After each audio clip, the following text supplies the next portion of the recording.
Hello everyone, welcome to the channel. In today's video, we are diving into how you can use the filter option in the company section, and by the end you will have all the insights you need to see the usage of the filter option in the company section.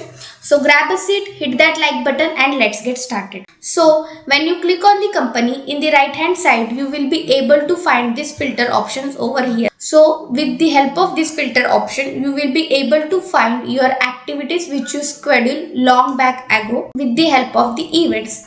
You can add these fields with the help of the events. Also, there is an option of adding field.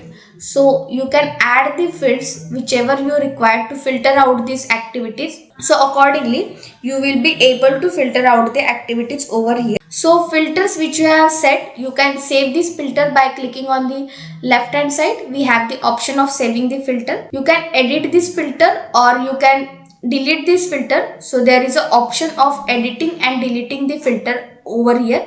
So with the help of this option, you will be able to edit or delete or pin that filter. So suppose you pin that filter.